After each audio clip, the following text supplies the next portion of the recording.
Hi guys, welcome back to our channel. ये हमारी continuation of series है जहाँ पे हम ग्लोबल पॉलिटिक्स और कॉन्फ्लिक्ट्स के बारे में बात कर रहे हैं। आज का हमारा टॉपिक जो है वो इजराइल और पैलेस्टाइन कॉन्फ्लिक्ट की बात है। ये आपको पता है, मल्टी फैसेटेड प्रॉब्लम है। ये सिर्फ ये नहीं है कि यार वहाँ पे रीजन का मसला है, वहाँ पे हिस्टोरिकल बैकग्राउंड भी देखना पड़ेगा हमें, आज इसकी पोलिटिकल इम्प्लीकेशन भी देनी पड़ेंगी और रिलीजन को भी डिस्कस करना पड़ेगा साइड पे कि यार ये असल में इसके रूट कॉजेज क्या हैं, तुम जानेंगे इसमें। उसमें हम ह्यूमैनिटेरियन क्राइसिस में भी आ जाएंगे। जो इकोनॉमिक उनके जो इंस्टेबिलिटी जो रीजन में बनती है उस पर बात करेंगे हम। उसके अलावा ये जो इशू है इसने बाकी अरब स्टेट्स को कैसे, मतलब उनको भी उनसे कैसे रिलेटेड है, तो हम उन चीज़ों पे भी बात करेंगे।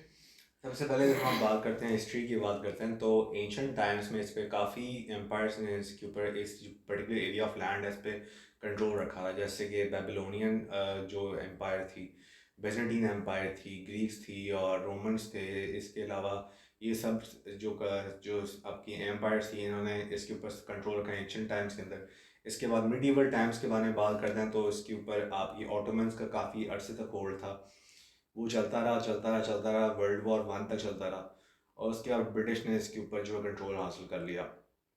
तो हम देखते हैं, जो रिसेंट टाइम्स की बात करते हैं, तो 1917 के अंदर जो था बैलफोर डिक्लेरेशन आई थी, जहाँ पे हमने देखा कि ब्रिटिश ने अपनी सपोर्ट का इजहार किया कि यार एक एक इसराइल स्टेट जो है वहाँ पे उनके रहने के लिए कुछ जगह होनी चाहिए। क्योंकि आपको पता है उससे पहले कि उस टाइम के आसपास जो था, उनके पास जूस के पास कोई सेपरेट जगह थी नहीं रहने के लिए। उनके पास कोई ना तो इसराइल तब बना था। तो उसके बाद ये ने कहा कि यार वही ना, हम फॉर स्पेसिफिकली फॉर ज्यूज कोई स्टेट नहीं थी एज सच। इसके बाद 1920 से लेकर 1940 तक जो था, हमने देखा कि ब्रिटिश ने एक मैंडेट रखा हुआ था। वो जो लीग ऑफ नेशंस, जिनको पता है, जो लायंस थी लीग कंट्रीज़ की, उन्होंने ब्रिटिश को एक मैंडेट दिया कि आप इस जगह के ऊपर अपनी कंट्रोल हासिल कर लें। तो उन्होंने 45 तक कंट्रोल रखा रहा। उसके बाद 1947 में आके हमने देखा कि एक नई जो थी, जो यूएन ने एक प्रपोज किया, एक अपनी एक आइडिया कि यार इनका अरब स्टेट और यहाँ पे इसराइल को एक टू नेशन बना देना चाहिए। यहाँ पे 2 स्टेट इसका इसका सोल्यूशन निकल जाना चाहिए। फिर हम देखा 1948 के पास इसराइल और पैलेस्टाइन आज़ाद हो गया ब्रिटिश कंट्रोल से। और फिर इसके बाद तब से ही हम मसले स्टार्ट हो गए थे। तब हर कोई कंट्री हो गया, अरब नेशन कंट्रीज़ हो गई, जॉर्डन हो गया, इजिप्ट हो गया है, हर किसी ने आके अपने कभी कंट्रोल हासिल किया। कभी इसराइल ने गाज़ा स्ट्रिप और ये ईस्ट ईस्ट वेस्ट बैंक के ऊपर अपना कंट्रोल ले लिया।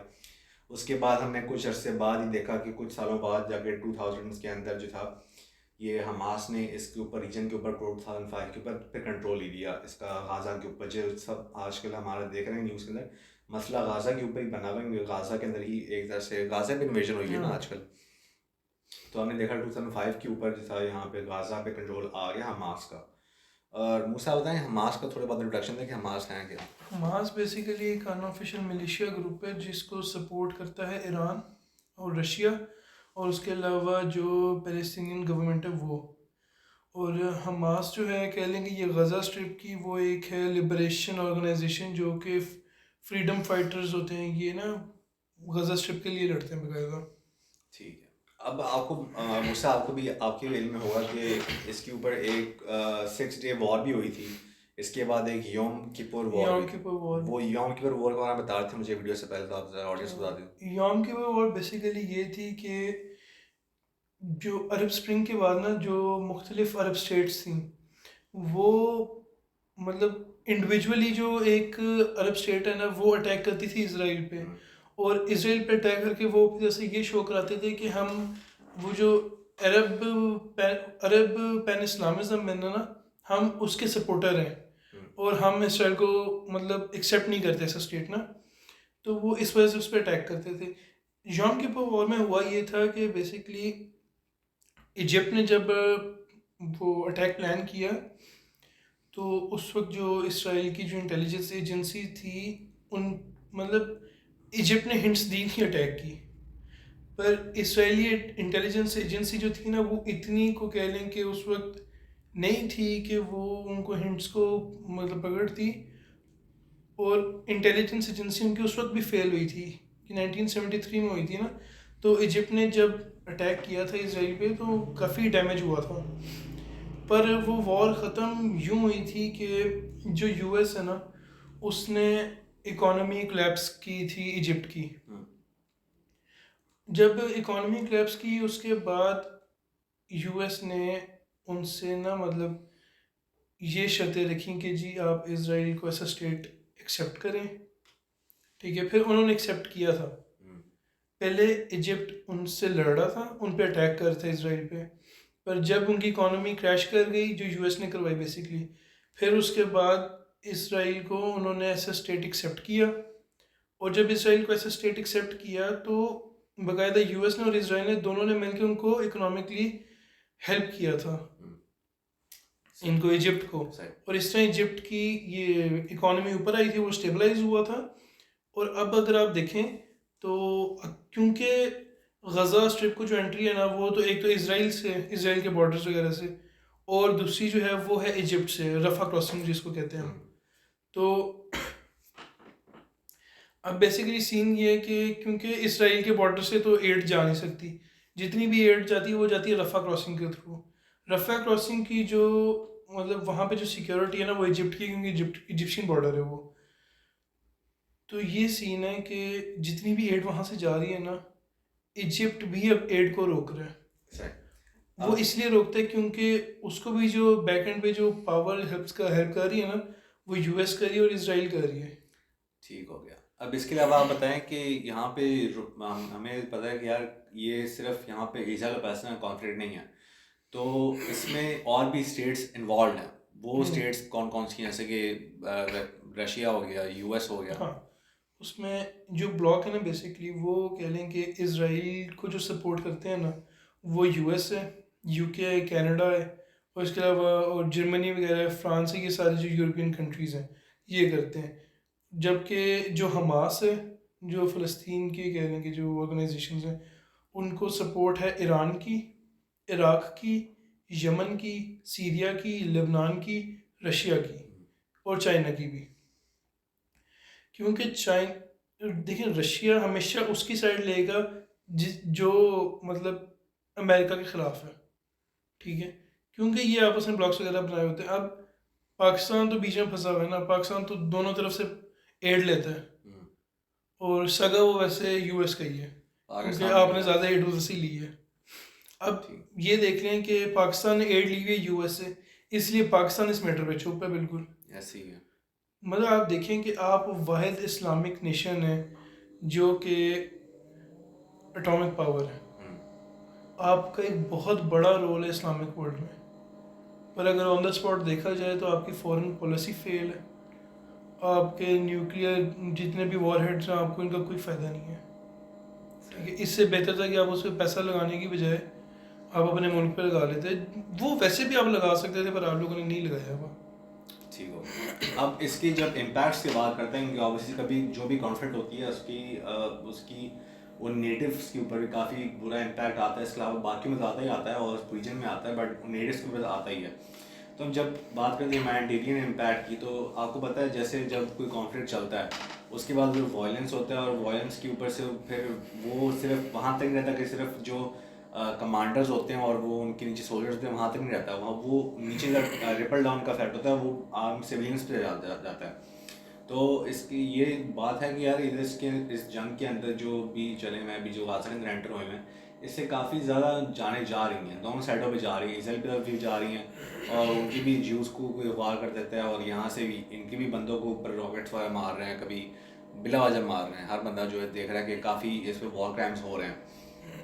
फिर दूसरी बात, जब रेफ्यूजीज़ की बात हम करते हैं, तो आपके ख्याल से कोई रेफ्यूजीज़ जो हैं ये बाकी कंट्रीज़ ले रही हैं उनकी जो नहीं, इजिप्ट नहीं एंटर होने दे रहे रेफ्यूजीज को। जॉर्डन का क्या व्यू है? जॉर्डन भी सपोर्ट कर सकता है, पर इशू ये है कि रेफ्यूजीज को लेके, अब जिस तरह देखें पाकिस्तान में अफगान रेफ्यूजीज आए थे, इन दी एंड आपने वापस भेजे, वापस आपने भेज दिए, और इन दी एंड गंदे भी आप ही हुए हैं। पर आप उस वक्त मतलब आप देखें, आपने अब उनको वापस भेज दिया, आपने लीगली भेजा उनको वापस, इसमें गलत तो कोई नहीं था, पर आपकी अपनी आवाम ने आपको गालियाँ दी हैं। तो हालांकि ये एक आपको अपने मुल्क को सहराना चाहिए था कि भाई 20 साल उनको हमने ऐसा रेफ्यूजी रखा, उनको हमने असिस्ट किए इधर, ठीक है। पर नहीं लोग करते, लोग खुद ही गालियाँ दे रहे हैं कि भाई आपने अफगानियों को निकाले से पता नहीं धक्के मार के निकाल दिए। हालांकि इनको मेरे सुनने में आया कि इनको एड मिलती है यूएन की तरफ से कि आप जब कोई अपना रेफ्यूजी लेते हैं तो हाँ जी, आपको एड मिलती है, बाकायदा एड मिलती है। खैर चलें, पाकिस्तान की अलग बात है, पाकिस्तान में कोई लॉ चलता नहीं है तो हम उसके बारे में ज़्यादा बात नहीं करेंगे। हमें तो मसला जो ये है कि वो ये है कि इस वॉर के अंदर जो है सिविलियंस की जान ज़ाया हो रही हैं और काफ़ी मुस्लिम कंट्रीज जो हैं इस पर बोल नहीं रहे। इजिप्ट ने उन रेफ्यूजीज़ को आने दिया था बेसिकली जो मतलब पेशेंट्स हैं, पेशेंट्स। एक उन्होंने आने दिया था जो कि इंटरनेशनल जो मतलब ट्रैवलर्स उधर थे गज़ा में उस वक्त, उनको वहाँ से गुजरने दिया था, और उसके अलावा पेशेंट्स को। ठीक हो गया। अब जैसे कि आपको पता है कि यार जब जिस कंट्री में वॉर होती है, जिस कॉन्फ्लिक्ट चलता है, तो उसके हिसाब से और भी चीज़ों पे इम्पैक्ट आता है। जैसे इंफ्रास्ट्रक्चर तबाह हो सकता है, जो हम देख रहे हैं इंफ्रास्ट्रक्चर वो मैस के ऊपर तबाह हो रहा है, जो पाकिस्तान का ऐसे ही इंफ्रास्ट्रक्चर डबल बन चुका हम है, कुछ देखते भी हैं नहीं। वीडियोस आए दिन वीडियोस आ रही थी जहाँ पे कोई ना कोई बिल्डिंग गिरी होती है, और कोई ना कोई बिल्डिंग नहीं है वहाँ पूरे पूरे ब्लॉक्स गिरे होते हैं वहाँ मतलब पे, कह लेंगे जिसमें डिफेंस का एक फेज है ना, ये उधर 5 मिनट में पूरा तबाह खत्म हो है जाता है सारा। क्योंकि उनकी वेपनरी इतनी एडवांस्ड है इसराइल के पास, उनको सपोर्ट इतनी ज़्यादा यूएस की है कि उनके पास मुफ्त में असला आता है और वो असला को यूज़ कर रहे हैं इंसान सिविलियंस के ऊपर, क्योंकि वो देखते नहीं कि इसके अंदर कौन कौन और मर रहा है। वो उनको पता होगा हमास का कमांडर है तो वो पूरी बिल्डिंग उड़ा और देंगे आप वहाँ ये पे। देखेंगे बातें वो करते हैं कि डिफेंस की, हम अपना डिफेंस कर रहे हैं। आप दूसरे एक रीजन में आप मतलब आप वहाँ पे अटैक कर रहे हो, वहाँ पे इन्वेड कर रहे हो, ये आप अपना डिफेंस तो नहीं कर रहे हो। इसके अलावा साइकोलॉजिकली भी बड़े इश्यूज चलते हैं ना उस कंट्री के ऊपर, क्योंकि आप देखते हैं पीटीएसडी की केसेस आते हैं, ये जो वॉर वेटरन्स जो आ रहे होते हैं वहाँ से वॉर लड़के, अब वॉर वेटरन्स तो प्रोफेशनल्स होते हैं ना, अब ये जो इनोसेंट जो सिविलियंस होते हैं वो उनके माइंड के ऊपर क्या इफेक्ट आ रहा होगा, यार हर दिन बंदा मर रहा है, मेरी फैमिली तबाह हो रही है, फैमिली मर गई है, एक बंदे की जो फैमिली पूरी मर चुकी है, तो उसका तो वो दिमाग से सही तो नहीं होगा, उसका तो मसले अब आएंगे। देखिए मतलब फ़र्ज़ करें फॉर एग्जांपल कि मैं एक फ़लस्तीनी हूँ, ठीक है। अब 5 ही मिनट में या 5 मिनट में मेरी पूरी फैमिली तबाह हो जाती है, सब ख़त्म हो जाते हैं, मैं अकेला बचता हूँ, मेरे पास कोई और जगह है जाने के लिए? नहीं। कुछ भी नहीं है। अब मेरे दिल में एक ही बात है कि वो क्या है, बदला। तो मैं क्या ज्वाइन करूँगा? हम आज ज्वाइन करेंगे आप। क्योंकि मुझे पता है कि भाई मेरा पूरा ख़ानदान मार दिया है, तो मैंने क्या करना है, मैंने बदला ही लेना है, मेरा ख़ानदान तो वापस नहीं ना आ सकता। तो वो जो हमास के जितने भी फाइटर्स हैं वो सारे, वो बाकायदा हमास वाले खुद भी कहते हैं कि हमारे 80% जो हमारे फाइटर्स हैं वो सारे यतीम हैं। आपके ख्याल से इसमें कोई रिलीजन का कोई रोल है कि यार वहाँ पे जो तीन तीन रिलीजन्स हैं, major Abrahamic religions like Christianity, Judaism और ये इस्लाम जो है, ये तीनों जब एक तरह से आमने सामने आते हैं तब यहाँ से कोई स्पार्क्स निकलती हैं? वहाँ पे क्रिश्चियनिटी का तो खैर इतना रोल नहीं है, मतलब बेसिकली वहाँ पे तो कह लें क्रिश्चियनिटी की होली चर्च है, ठीक है। पर बात ये है कि गज़ा स्ट्रिप में अगर देखा जाए तो क्रिश्चियंस को भी मार पड़ रही है, ठीक है। तो अगर अभी हम इस वक्त फ़लस्तीनियों की बात करें तो हम खाली फ़लस्तीनी मुसलमानों की बात नहीं कर रहे, हम फ़लस्तीनी क्रिश्चियंस की भी बात करें, क्योंकि इस वक्त वो भी मारे जा रहे हैं और अच्छे खासे मारे जा रहे हैं। उनकी चर्चेस तबाह हो रही हैं, उनको चर्चेस में घुस के मारा जा रहा है, उसके अलावा मुसलमानों को मस्जिद में घुस के मारा जा रहा है, उनको हॉस्पिटल्स में मारा जा रहा है, बच्चों को स्कूल में मारा जा रहा है। तो ये अभी सिर्फ मज़हब की बात नहीं चल रही, अभी जो कह लें कि यहूदियों की भी बात नहीं है, अभी ज्यूज़ की भी बात नहीं है, अभी सिर्फ ज़ायनिज़्म है, ठीक है। वो जो ज़ायनिस्ट माइंडसेट है वो है, और एक कह लें कि फ्रीडम जो माइंडसेट है वो है, अभी सिर्फ इन दोनों के दरमियान जंग चल रही है। तो मज़हब वाला तो रोल ही नहीं ना है बीच में। यहाँ पे वो अपनी इसराइल की सुप्रीमेसी की जहाँ बात करते हैं, ये वो लोग हैं जो, एक तो हमें देखना पड़ेगा कि यहाँ पे बंदे कौन कौन से इसराइल के अंदर हैं कौन। तो ये जब जो ज्यूज़ थे, जो एंशंट जो आपका इसराइल था, वहाँ से भी काफ़ी ज्यूज़ थे, वो पहले के उधर ही थे। बाकी ये आए हैं यहाँ से, यूरोप से आए हैं, जो वेस्टर्न यूरोप वाला था जो तबाह हो गया था, जो आपकी वर्ल्ड वॉर हुई थी इसके बाद तबाह हो गया था, तो हॉलोकॉस्ट वगैरह में सब जो मारे जा रहे थे। तो उनके बाद ये वो बंदे हैं ये जो वहाँ से आए हैं, जो यूरोप से आए हैं, ये यहाँ पे रहने वाले पहले से थे नहीं, पहले से भी थे बट वो उनकी तादाद काफ़ी कम थी। मुस्लिम्स की तादाद यहाँ पे ज़्यादा थी पहले, बट हम देखते हैं कि वो आहिस्ता आहिस्ता मुस्लिम्स की तादाद को खुद ही कम कर रहे हैं, मार मार के वो अपने बंदे खुद वहाँ पे ला रहे हैं। या मतलब आप देखो ना, अब महीना हुआ है 14,000 बंदा मार दिया। 14,000 बंदा महीने में मर गया। तो आपके ख्याल से इसमें जो मीडिया का रोल है, मीडिया अपना रोल किस तरह अदा कर रहा है? जैसे कि हम सोशल मीडिया की बात अगर नहीं करते, सोशल मीडिया पे तो वैसे ही आप कोई पहले से हाथ में कोई चीज़ चलाओगे वो आगे बंदों तक पहुंचती नहीं है, उनका कोई उन्हें एल्गोरिथम चेंज कर दिया है जैसे कि वो वर्ड हाँ, सेंसर कर देते हैं। अब यार मैं रिसेंटली देख रहा था, मतलब जब गज़ा में पहला ब्रेकडाउन हुआ है ना इंटरनेट का, हम्म, तो एलन मस्क का बकायदा एक ट्वीट आया था कि जो स्टारलिंक है ना, हम्म, हम प्रोवाइड करेंगे गज़ा में जो एड ऑर्गेनाइजेशंस हैं, ह्यूमैनिटेरियन ऑर्गेनाइजेशंस हैं, हम उनको इंटरनेट प्रोवाइड करेंगे। ये उसने बकायदा खुद अनाउंस किया था। पर उधर की खुद ऑर्गेनाइजेशंस ने कहा था कि हमने खुद ही अपने टेलीकम्युनिकेशन जो टावर्स हैं वो खुद हमने रन कर लिए, और हमें स्टारलिंक की तरफ से कोई इंटरनेट नहीं मिला। एक बात।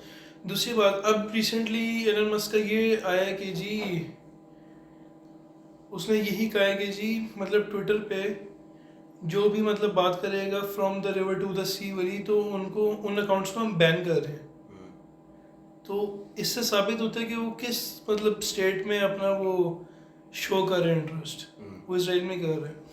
क्योंकि यार इसराइल जो है ना वो वर्ल्ड की बिगेस्ट आईटी मार्केट है, तो एलन मस्क नीड्स दैट, सही। America needs that. तो मूसा, आपके ख्याल से आप जब देखते हैं न्यूज़ देखते हैं जो बाहर की होती हैं, जैसे CNN हो गया, BBC हो गया। यार मैं उस दिन ना पीएस मॉर्गन का वो मैं शो देख रहा, तो उसके अंदर वो बकायदा एक पैलेस्टीनियन फादर आके दिखाता है वो, उसको मतलब आपने खुद भी इंटरव्यू देखा होगा, वो उसको कहते हैं कि ऐसा फादर टू फादर आपके भी बच्चे होंगे, वो अपने बच्चों की बकायदा उसको पिक्चर्स दिखाता है और कहता है कि ये मतलब मेरी नीस थी, ये नेफ्यू था, इस सबको मार दिए। हम्म, ठीक है। और मैं फिर भी देख रहा हूँ कि वो डिटाई के साथ वो फिर भी इसराइल की साइड ले रहे यार होते PS मॉर्गन तो क्या बात करें। उसकी सब में जो मर्जी चीज रख दो, उसने अपने व्यू रखना है। इसके अलावा आपके ख्याल से कोई जो ये जो सारी कॉन्फ्लिक्ट है, इसका उस रीजन के ऊपर क्या इम्पैक्ट आ सकता है? यार रीजन के ऊपर अभी ये इम्पेक्ट आ रहा है कि और देख लो, रीजन के अलावा जो वर्ल्ड के ऊपर क्या इम्पैक्ट आ सकता है, वो इसकी ग्लोबल अभी रीजन पावर के शिफ्ट्स ऊपर में इस देखते तरह हैं का हम। इम्पैक्ट आ रहा है कि आपकी ये जितनी भी अरब स्टेट्स हैं ना, इनकी रियलिटी सामने आ रही है। हम्म, ठीक है। अब देख लो कि अभी पोस्ट मलोन का कॉन्सर्ट चल रहा है, अभी आप दिखा रहे थे मुझे, हम्म, सऊदी अरब में पोस्ट सऊदी मलोन का अरब। कॉन्सर्ट चल रहा है। ये 2 वीक्स के अंदर आई गेस कोई दूसरा कॉन्सर्ट चल रहा है सऊदीया में। हम्म, ठीक है। उसके अलावा अभी रिसेंटली एक वो बॉक्सिंग मैच करवाया था इन लोगों ने। ठीक है। तो इससे सऊदीया का इंटरेस्ट पता चल रहा है कि वो किस चीज़ में इंटरेस्टेड है, और क्लियरली शो होता है कि वो पैलेस्टाइन में तो बिल्कुल भी इंटरेस्टेड नहीं है। वो उसको पैसे से परवाह है यार, उसको और और ये क्या चाहिए। ओवैसी की बकायदा मीटिंग हुई थी जिसके अंदर सऊदीया ने कहा था कि भाई हम इसराइल के साथ अपने जो रिलेशंस है वो कट नहीं करेंगे, जो हमारी ऑयल सप्लाईज इसराइल को जा रही हैं हम वो ख़त्म नहीं करेंगे, हम्म, इसराइल को इस बात की हम श्योरिटी देते हैं। तो भाई ठीक। आप किस चीज़ की साइड ले रहे हो फिर? आप मतलब सिर्फ इतना कह दो कि यार आप ये काम ना करो, ऐसे थोड़ी होता है। ये आपको लगता है कि यहाँ पे इस रीजन में कभी पीस आ सकता है, जो जहाँ पे स्पार्क्स निकलती हैं और स्पार्क से पूरा कॉन्फ्लिक्ट स्टार्ट हो जाता है? तो आपके ख्याल से यहाँ पे कोई फ्यूचर की कोई जो फ्यूचर में कोई पीस आ सकता है इस रीजन के अंदर, या फिर वो भी, क्योंकि हमने देखा है जब भी यहाँ पे इस रीजन 47 के बाद जो ये जगह जो है इसराइल पैलेस्टाइन जो है आज़ाद हुआ, फिर हमने देखा कि उसके बाद बीच में काफ़ी वॉर्स हुई, कम से कम कोई 5 6 4 वॉर्स तो हमने हमारे में हाथ पे गिन सकता हूँ कि यार यहाँ पे हुई हैं। पाकिस्तान से ज़्यादा ये रीजन जो वॉलेटाइल रहा है। तो आपके ख्याल से यहाँ पे कोई पीस आ सकता है, और फ्यूचर की क्या आपको लगता है कि फ्यूचर में क्या हो सकता है? पीस तो वैसे मुश्किल है, क्योंकि बेसिकली आपको पता होगा अमेरिका भी यही कहते हैं कि if you want peace pick up arms. ठीक है। तो ये बाइडेन जब वो कह लें कि हाउस ऑफ रिप्रेजेंटेटिव्स का वो आई गेस उस मेंबर था, तो उसका ये बकायदा एक वो प्रेस कॉन्फ्रेंस थी जिसमें वो कहते हैं कि इसराइल अगर ना होता तो हमें बनाना पड़ता। हम्म, और इन्हें बनाया ही है वैसे मेरे ख्याल से। हाँ वो बनाएंगे ऑब्वियसली। वो कहते हैं इसराइल अगर ना होता तो हमें बनाना पड़ता, क्यों? ताकि यूएस के जो मिडल ईस्ट में इंटरेस्ट हैं वो उनको कोई, सिक्योर किया हाँ जा वो कोई सके। देख सके, उनके मिडिल ईस्ट में सारे मुस्लिम कंट्रीज हैं। Israel is the minor US in the hmm, middle east. Basically अब ये सारे जो है ना ये जा रहे हैं रशिया की तरफ। हम्म। ठीक है। इन दी एंड वॉरिंग की रशिया के साथ ही है। रशिया में देखा, रशिया के काफ़ी इंटरेस्ट रह चुके हैं इस रीजन के अंदर, ये रशिया भी काफ़ी एक्टिव रहा है मिडिल ईस्ट के अंदर भी हाँ। काफ़ी। बेसिकली अब मिडल ईस्ट जो है ना वो एक वॉर ग्राउंड है सबके लिए। हम्म, अमेरिका अपने मुल्क में कभी भी नहीं लड़ना चाहेगा, वो नहीं चाहेगा कि उसकी आवाम मरे। जर्मनी नहीं चाहेगा उसकी आवाम मरे। फ्रांस नहीं चाहेगा उसके अवाम मरे, कनाडा नहीं चाहेगा, यूके नहीं चाहेगा, रशिया नहीं चाहेगा, चाइना नहीं चाहेगा, कोई भी नहीं चाहेगा। तो ये सारे क्या करते हैं कि एक मिडल ईस्ट इन्होंने ग्राउंड बनाया हुआ है कि भाई इधर आके सारे लड़ो आपस में। वो इनको फंडिंग करते हैं, वो इनको फंडिंग करते हैं, और आपस में सारे लड़ते रहते हैं। और वो जो बिग शॉट्स हैं वो ऊपर बैठ के बस देखते हैं और वो एंजॉय करते हैं। तो हमें तो यही लग रहा है कि यार ये इसका कोई पीस आसपास नज़र नहीं आ रहा, क्योंकि वो अंदर डीपर जाई जा रहा है गाज़ा के आसपास, वो हम्म। और अंदर जाई जा रहा है इसराइल जो है। और नज़र नहीं आता कि यार वो बाहर आएगा, क्योंकि मेरे ख्याल से ये एक एक कंस्पिरेसी की बात करते हैं। तो मेरे तो ख्याल से कि यार ऐसे पॉसिबल नहीं है कि वो 1000 रॉकेट वहाँ से भेजे और मुसाद को पता ना हो कि भाई यार ये अटैक होने वाला है। मुसाद माना जाता है कि दुनिया के सबसे फर्स्ट नंबर वन पे वो जो है उनकी इस एजेंसी इन्होंने है। जो अटैक किया था ना हमास ने, ये इन्होंने 50 ईयर्स ऑफ सेलिब्रेशन जो थी ना वो योम किपुर वॉर की यom kippur war। 1973 की, हम्म, तो इन्होंने उसकी विक्ट्री की, वो सेलिब्रेट 50 ईयर्स ऑफ सेलिब्रेशन थे उसकी, तो उसी खुशी में अटैक किया था इन लोगों ने। सही। और अब देख लें कि इसराइल का डिफेंस सिस्टम इतना अच्छा था, वो जो उनके वो आयरन डोम है, आई डोंट नो जो उनको यूएस से मिला हुआ। सिर्फ उन्होंने बचा लिए। और ये आपको पता होगा ये बड़ा मांगने की कोशिश की है यूक्रेन ने, और उनको फिर भी नहीं मिला वो यूएस से उनको आयरन डोम था। Fun fact. यूक्रेन तो भी बहुत दूर है हेड से, उनको भी बहुत टाइम लगेगा इतना मैं दूर। वीडियो देखा था जहाँ पे उसकी मीम बनी हुई थी, वो बंदा कहता है यार कि यार आप अगर हमें पैसे नहीं दे सकते तो आप हमें लोन दे दें, आप हमें लोन दे दें। वो उसका जो खाकी पैंट्स में घूम रहा होता है वो जेलेंस्की, वो कहता है लोन दे दो हम वापस कर देंगे। लोन लेके लेगा किससे वो डिफेंस सिस्टम? हम्म, बड़ा यूएस तो दे नहीं रहा, हम्म, तो और लेगा किससे, और है कौन? इम्पैक्ट ऑन रीजन में आप ये देखें कि यमन ने, अब देखिए मैं आपको बताता हूँ, इसराइल जो है ना वो ऊपर है, ठीक है, उसके नीचे आता है सऊदीया, जॉर्डन, जॉर्डन के बाद सऊदीया, सऊदीया से नीचे आता है यमन। अब यमन में से जो वो हुसी रेबल्स हैं उन्होंने फायर किया रॉकेट्स इसराइल पे, ठीक है, सऊदीया ने उनके जो मिसाइल्स हैं ना वो गिरा दिए थे इसराइल को बचाने के लिए, एक बात।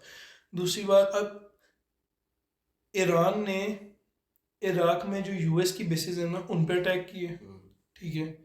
देखिए ईरान जो है ना वो पक्का राइवल है यूएस का, और मतलब मैं ईरान को देख के मैं खुश होता हूँ, और मतलब मुझे अपनी इधर की पॉलिसीज पे और अपने वो जो कह लें हमारा जो वो गवर्नमेंट ईरान को का, कोई फर्क नहीं पड़ता, हमें जितने बड़े सैंक्शन लगा दो वो कहता है हमने करना ही वो करना जो हाँ, हमें पसंद है, हमने वही करना। और ये ईरान की बहुत अच्छी बात है कसम से कि वो अपनी सोवरेनिटी को चैलेंज नहीं होने देता, वो सबसे कहता है भाई सॉवरन तुम तो जो वही है करना ना, है तुम ये कर लो। नॉर्थ कोरिया और ये हैं बोल रहे हैं कि हाँ, यार हम इधर ही हैं, हम इधर नहीं, तुमने जो उखाड़ दो करना है तुम उखाड़ कर दो लो। जो उठाना है। तो ये मजे की बात है, पाकिस्तान को उससे सबक सीखना चाहिए, ठीक है। तो मतलब मैं देखता हूँ कि यार हम इतनी बड़ी पावर हैं और हम कुछ भी नहीं कर रहे, ठीक है। हम डर जाते हैं कि भाई वहां से बुलावा आ गया बस ठीक है जी, अब ये काम हो ही नहीं सकता। तो ईरान ने इराक में यूएस की बेसिस को अटैक किया, ठीक है। उसके अलावा लेबनान में जो हिजबुल्लाह बैठी है, हिजबुल्लाह को भी ईरान सपोर्ट करता है, पर ईरान ही इतना करता है जितना उसको लेबनान करता है। और ये है कि हिजबुल्लाह ने भी अटैक, हिजबुल्लाह के वो जो लीडर हैं उनके कुछ आए थे बयान सामने, जिसमें उन्होंने ना बाकायदा प्रेस कॉन्फ्रेंसेस की थी।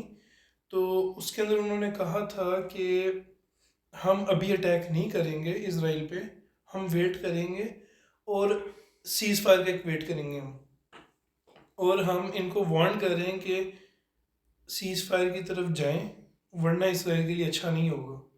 उसके बाद हुआ ये कि इसराइल की वो जो बॉर्डर फोर्सेस हैं उन्होंने लेबनान में अटैक करके गाड़ी पे ना एक फैमिली को मार दिया था, जिसके रिजल्ट में फिर हिजबुल्लाह ने रॉकेट्स फायर किए थे जो कि बाकायदा तेल अवीव वाली साइड पे जाके लगे भी थे। क्योंकि आयरन डोम बेसिकली जितना मर्जी वो एडवांस्ड हो, जब हज़ारों रॉकेट्स आ रहे हो ना हर जगह से, तो एक दफ़ा वो भी घूम निकल जाते हैं। जाता है कोई निकल जाता है। हाँ जी, कहीं ना कहीं निकल जाते हैं। उसके अलावा इसराइल के अपने वो जो मिसाइल के डिफेंस सिस्टम थे, जो इसराइल से रॉकेट लॉन्च करते थे और आसमान में जाके जो मतलब इंटरसेप्टिंग जो मिसाइल्स हैं वो उनको हवा में तबाह करते थे, इसराइल के वही रॉकेट्स मेल फंक्शन होकर वापस उन्हीं को आके बज रहे थे। ये कई वीडियो सामने आई थी इनकी ना।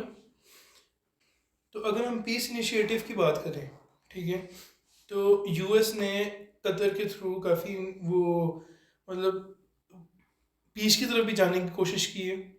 वो इस तरीके से है कि हॉस्टेजेस को रिलीज़ करवाया, ठीक है। अब कतर जो है ना, हमास के जो लीडर्स हैं ना, बेसिकली वो बैठते कतर में। तो कतर से वो लोग बातचीत करते हैं, यूएस वाले, और उन्होंने फिर हमास के थ्रू उनसे हॉस्टेज रिलीज़ करवाए, और उसके रिजल्ट में उन्होंने फिर अपनी तरफ से भी जो उन्होंने फ़लस्तीनियों को उन्होंने अरेस्ट किया हुआ है वो उनको छोड़ते हैं as a sign of peace. तो ये एक दफ़ा हुआ है, दो दफ़ा हुआ है। अब हमास भी कहते हैं कि भाई हम आपके प्रिजनर्स को छोड़ते हैं और आप हमारे भी बंदे छोड़ो। बात ये है कि हमास के हॉस्टेजेस की इतनी वैल्यू क्यों है? हमास के हॉस्टेजेस की वैल्यू इसलिए ज़्यादा है क्योंकि उसके अंदर मल्टी नेशनल लोग बैठे हुए हैं, ठीक है। मल्टी नेशनल इस हिसाब से बैठे हैं कि कोई रशिया का नेशनल है, कोई ज़्यादातर यूएस के नेशनल है, इजरायली नेशनल है, जर्मन नेशनल है, कैनेडियन नेशनल है। वो लोग हैं जो उधर रेव पार्टी इंजॉय करने आए थे और वो पकड़ और वो पकड़े गए। यार मैं हमास की जब मैंने वीडियोस देखी, मैंने ना हमास के वो टेलीग्राम के ना ग्रुप्स वगैरह भी ज्वाइन किए हैं। उसमें वो हमास वाले ना खुद अपनी वीडियोस बना के डालते हैं। और यार मैं हमास को मैं देखता हूँ कि यार वो इतना ऑर्गेनाइज्ड ग्रुप है। उनके फाइटर्स ने गोप्रोस पहने बकायदा, ठीक है। उनके फाइटर्स की फुटेजेस बनती हैं, ठीक है। वो टैंक तबाह कर रहे हैं ना, वो उसकी भी फुटेज बना रहे हैं, और वो फिर बकायदा एक एडिट करके 2 से 3 मिनट की फिल्म हर 2-3 घंटे बाद अपलोड कर रहे होते हैं, ठीक है। और वो बकायदा एक प्रूफ के साथ दिखाते हैं कि भाई हमने ये मारा है इनका। इसराइल के पास कोई सबूत नहीं होता। वो कहते हैं कि जी 40 बच्चे बिहेड कर दिए, ये हमास वालों ने, इन्होंने ये कर दिया, इन्होंने वो कर दिया। सबूत इसराइल के पास कुछ भी नहीं होता। अब मैं उस दिन देख रहा था हॉस्पिटल में जाके, एक कैलेंडर के ऊपर लिखा हुआ था कि तूफान अलक्सा के मतलब ये जो तूफान अलक्सा जो चल रहा है इसको कितने दिन हो गए हैं, ठीक है। उसके ऊपर क्रॉस क्रॉस लगा लगा के ना उसके डेज काउंट कर रहे थे। ये उसका कैलेंडर बना हुआ था एक, ठीक है। तो भाईजान उनका आर्मी वाला ये शो कराता है कि जी ये देखें, ये पता नहीं क्या है, ये इनका कोई वो प्लानिंग ऑफ अटैक और समथिंग इस तरह करके कुछ है। फिर अमेरिका वाले कहते हैं कि जी अल शिफा हॉस्पिटल के नीचे इनकी हमास की बेस है। भाई पहले किधर थे आप लोग? अल शिफा हॉस्टल, अल शिफा जो होटल है, वो क्या हॉस्पिटल है, वो कोई अभी बना है? पता नहीं कितने सालों से फंक्शनल है। पहले नहीं आपको याद है? हॉस्पिटल बनने से पहले नीचे बेस बनती है, ऐसे ही है ना। उस वक्त नहीं याद आया इनको? उस वक्त इनके सर्वेलेंस प्लेन्स किधर थे? अब बकायदा यूएस के सर्वेलेंस प्लेन्स ऊपर आए हैं और वो बकायदा रेडार से चेक कर रहे हैं, उनको कुछ भी नहीं मिलता। पहले इन्होंने कहा कि जी अलशिफा के नीचे इनकी बेसिस हैं, अलशिफा को तबाह किया, फिर कहते ओह इसके नीचे तो बेसिस ही नहीं है। अच्छा, ये तो मजाक कर रहे हैं ना आवाम के साथ। आपको क्या लगता है इसके, ये जो सब ये सारा कॉन्फ्लिक्ट चल रहा है, इसका कोई सोल्यूशन क्या निकल सकता है? कोई मतलब सोल्यूशन निकलता नजर आ रहा है आपके ख्याल से? सोल्यूशन तो कोई नहीं निकलता नजर आता ना इसका सोल्यूशन मेरे ख्याल निकलना। से यही है कि हमास चाहती है कि वो जो इसराइल है वो उनका है, और इसराइल जो यही चाह रही है कि यार वो तो उनको अब एक ये देखिए वो जो द रियल ज्यूज जो है ना, जो असली ज्यूज हैं, वो खुद भी नहीं मानते वो कि खुद इसराइल वो कोई खिलाफ स्टेट है। है इनके, मैं काफ़ी वो देखा खुद वीडियोस में। खिलाफ है। मैं खुद मतलब देखें तो जो उनके प्रीचर्स टाइप के जो लोग हैं हाँ। ना, वो कहते हैं कि भाई मतलब इसराइल नाम की कोई चीज़ नहीं, हमारा मजहब कहता है कि हमारी कोई स्टेट है ही नहीं। तो ये तुम लोग क्या कर रहे हो? ये तो हमारा मजहब हमें बताता ही नहीं है। तो बेसिकली अभी वो मजहब की तो कोई बात ही नहीं ना है, अभी तो सारी पॉलिटिक्स चल रही है और कुछ भी नहीं है। और उसके अब देखें हम, अब आप और मैं जिहाद तो करने जा नहीं सकते, ठीक है। तो बेसिकली हम काम ये कर सकते हैं कि हम जो इजरायली प्रोडक्ट्स हैं, इजरायली प्रोडक्ट्स कह लें कि मेनली नहीं आती, मतलब इसराइल से पाकिस्तान होता ये है कि अमेरिकन प्रोडक्ट्स होती हैं, वो करती हैं इसराइल को सपोर्ट, और वो अमेरिकन प्रोडक्ट्स पाकिस्तान में भी अवेलेबल है, ठीक है। जिस तरह पेप्सिको, पेप्सिको की आगे से आ जाती हैं कोक, ठीक है। कोक है, उसके अलावा पेप्सी है, स्प्राइट, 7 अप, मिरिंडा, फेंटा, ठीक है, गेटरेड। उसके अलावा अगर आप उसमें चले जाएँ, क्या कहते हैं, KFC है, मैकडोनल्ड्स है, स्टारबक्स है, ठीक है। इस अमेरिकन गार्डन है, इस तरह की कई वो मतलब ब्रांड्स हैं जो कि पाकिस्तान में भी ऑपरेट कर रहे हैं। अब देखें पाकिस्तान वाले वो जो ब्रांड्स जो मतलब देखें जिस तरह मैकडोनल्ड्स पाकिस्तान है, ठीक है, उनके जो पाकिस्तान के जो वो हेडक्वार्टर्स है ना, वो बेशक जो मर्ज़ी कहते रहें, पर इन दी एंड वो एनुअली एक अमाउंट पे करते हैं मैकडोनल्ड्स यूएस को, ठीक है, जो मेन ट्रेडमार्क है। तो जब उनको एक अमाउंट जाती है ना, तो वो अमाउंट फिर इसराइल को भी जाती है, जहाँ से वो उनको एड करते हैं। तो हमारे एंड पे ये है कि हम उन चीज़ों का बॉयकॉट करें जहाँ से हमारे थ्रू उनको एड जाती है। मतलब देखें कि हम फ़लस्तीनियों के हक़ में रो भी रहे हैं, दुआएं भी कर रहे हैं कि यार उन पे जुल्म हो रहा है, पर ऑन दी अदर हैंड अभी हम यहाँ पे उनके बारे में बात करेंगे, यहाँ से उठ के मैकडोनल्ड्स चले जाएंगे, मैकडोनल्ड जाके खाना खा के भाईजान हमारे ही पैसे इसराइल को जा रहे होंगे कि जी हम उन पे हमारे ही पैसों से उन पे अटैक भी हो रहा है। अभी जो हम ये पी रहे हैं गोरमे कोला, ये गोलमेट ये बोला हम आपको उसकी बोतल ला के खाते हैं तेरा, ऐसे तो ख़त्म हो गई है, बट ये गोरमे कोला है। इसके ऊपर क्या लिखा है मूसा? अहले इस्लाम पर सलामती हो, अहले पाकिस्तान पर सलामती हो। तो हम जो है अपनी लोकल इंडस्ट्री को सपोर्ट कर रहे हैं, उनको भी फ़ायदा हो सके, और हम ये भी चेक करते हैं कि यार हम वो ब्रांड्स ना यूज़ करें जहाँ तक जो हमें लगता है कि थोड़े सस हैं, सस्पेक्ट है, और वहाँ से हमें लगता है कि यार कोई सपोर्ट ना मिल रही है, कोई इनडायरेक्टली यहाँ से इसराइल को सपोर्ट ना मिल रही है। और हमें लोकल ब्रांड्स हमारे वैसे भी सपोर्ट होना चाहिए यार, लोकल ब्रांड्स को इंडस्ट्री वाकई हमारी सपोर्ट करना चाहिए। मतलब हमारी इंडस्ट्री ये है, आप अपने यार लोकल ब्रांड्स पे ना आपको फ़ख्र होना चाहिए, ठीक है। हम कहते हैं नहीं यार, मतलब हम इम्पोर्टेड चीज़ यूज़ करेंगे, वी विल लुक कूल, ठीक है। तो लोग क्या करते हैं यार, मैंने देखा मतलब लोग यहाँ पर रह के भी ना वो स्टारबक्स की कोल्ड कॉफ़ी उठा के ले आएंगे, भैया ये देखो हम स्टारबक्स पी रहे हैं। भैया इतना भी कूल क्या बनना है? मतलब मुझे बताओ यहाँ पे क्या कॉफ़ी के बीन्स नहीं मिलते? खुद बना लो आप यार, क्या मुश्किल वाली बात है। तो गाइस ये आज की वीडियो मेरे करता पसंद आई हो। हमने सब बड़ी कोशिश की कि हम जो अपने पॉइंट्स को कंसाइज कर सकें और रिफाइन करके हम इमोशन जो है यहाँ से डिटैच कर लें, क्योंकि ये काफ़ी सेंसिटिव टॉपिक है जहाँ पे हम जो है किसी जो वहाँ पे जो ऑलरेडी जो लोग मर रहे हैं इसकी वजह से, हम उनकी जो कम अज़ कम नहीं कर सकते हैं कि हम इस पर अपने वर्ड्स को केयरफुली यूज़ करें, हाँ, और हम अपनी आवाज़ उठाएं एटलीस्ट, अपनी आवाज़ तो उठाएं, हम वो हमारा हक बनता है। तो उम्मीद करता हूँ पसंद आई हो। हम आपसे मिलेंगे अगली वीडियो में, तब तक के लिए अल्लाह हाफ़िज़।